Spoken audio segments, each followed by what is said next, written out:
Hello children, welcome to असाई education. आज हम करेंगे सीबीएसई की 8वीं क्लास की हिंदी की किताब भारत की खोज के 5वें चैप्टर नई समस्याएं। इसके हम करेंगे अति लघु उत्तरीय प्रश्न।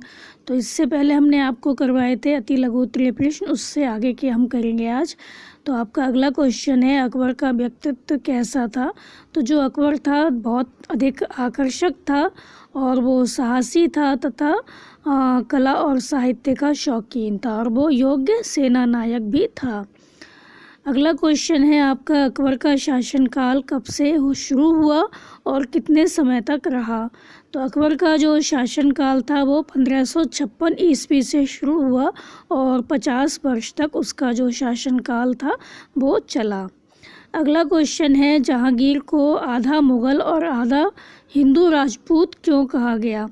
तो जहांगीर मुग़ल बादशाह अकबर और राजपूत राजकुमारी का बेटा था। तो इनके जो फादर थे, पिता थे, वो मुसलमान थे और जो इनकी माँ थी वो हिंदू थी। तो जहांगीर मुग़ल बादशाह अकबर और राजपूत राजकुमारी का बेटा था, इसलिए उसको मुग़ल और आधा राजपूत कहा गया।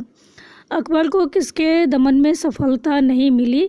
तो अकबर को मेवाड़ के राणा प्रताप के दमन में सफलता नहीं मिली, वो उनका दमन नहीं कर पाए, उनको नहीं हरा पाए। आपका अगला क्वेश्चन है, अकबर के दरबार के 3 प्रतिभाशाली लोगों के नाम बताओ। तो 3 जो प्रतिभाशाली लोग थे वो थे बीरबल, राजा मान सिंह और अब्दुल रहीम खान खाना। अगला क्वेश्चन है, अकबर ने मुग़ल सल्तनत की कैसी इमारत खड़ी की थी। तो अकबर ने मुग़ल सल्तनत की जो इमारत खड़ी की वो बहुत मजबूत थी कि दुर्बल उत्तराधिकारियों के बावजूद जो मुग़ल सल्तनत थी, मुग़ल शासन था, वो 100 साल तक कायम रहा। अगला क्वेश्चन है, शिवाजी का जन्म कब हुआ और वो कैसे नेता थे। तो शिवाजी का जन्म 1627 ईस्वी में हुआ। वो पहाड़ी इलाकों के सख्त जान लोगों के आदर्श छापामार नेता थे। अगला क्वेश्चन है, भारत में रहने वाले अधिकतर मुसलमान कैसे थे। तो भारत में रहने वाले अधिकतर मुसलमानों ने हिंदू धर्म से धर्म परिवर्तन किया था। पहले वो हिंदू थे, बाद में मुसलमान बन गए। अगला क्वेश्चन है, मलिक मोहम्मद जायसी ने कौन सी पुस्तक लिखी। तो मलिक मोहम्मद जायसी ने पद्मावत की रचना की, पद्मावत लिखी। अगला क्वेश्चन है, अब्दुल रहीम खान खाना कौन थे। तो अब्दुल रहीम खान खाना अकबर के दरबार के अमीर और उनके संरक्षक थे। वे अरबी, फारसी और संस्कृत तीनों भाषाओं के विद्वान थे। अगला क्वेश्चन है, औरंगजेब कैसा शासक था। औरंगजेब समय के विपरीत चलने वाला शासक था, वो धर्मांध और कठोर शासक था। आपका अगला क्वेश्चन है, 1784 में वारेन हेस्टिंग ने क्या लिखा। तो जो वारेन हेस्टिंग थे उन्होंने लिखा, हिंदुस्तान और दक्षिण के तमाम लोगों में से केवल मराठों के मन में राष्ट्र प्रेम की भावना है, उसकी गहरी छाप राष्ट्र के हर व्यक्ति के मन पर है। तो इनका कहना था कि जो मराठे हैं उनके मन में राष्ट्र प्रेम की गहरी छाप दिखाई देती है, गहरी भावना जो है वो मराठों के मन में दिखाई देती है। आपका अगला क्वेश्चन है, मुग़ल साम्राज्य में कौन कौन से विद्रोह होते रहे। तो मुग़ल साम्राज्य में 1669 में जाट किसानों का विद्रोह हुआ और सतनामियों का विद्रोह हुआ। अगला है, औरंगजेब की मृत्यु के बाद क्या हुआ। तो सन 1707 ईस्वी में औरंगजेब की मृत्यु के 100 वर्ष तक भारत पर अधिकार करने के लिए अनेक रूपों में संघर्ष चलता रहा।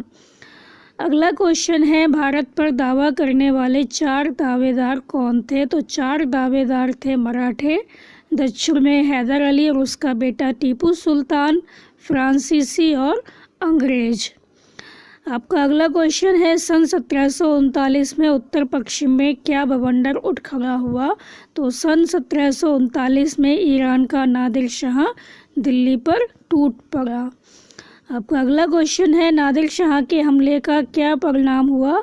तो नादिर शाह के हमले का यह परिणाम हुआ कि अफ़गानिस्तान जो था वो भारत से अलग हो गया।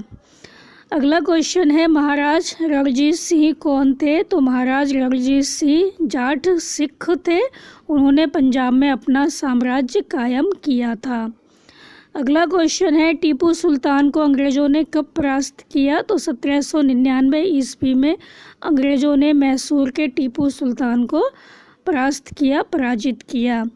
आपका अगला क्वेश्चन है, दक्षिण में अंग्रेज़ों और फ्रांसीसियों के बीच जो संघर्ष हुआ उसका क्या परिणाम हुआ? तो इस संघर्ष में अंग्रेज़ों को विजय मिली और भारत से फ्रांसीसियों का लगभग नामो निशान मिट गया।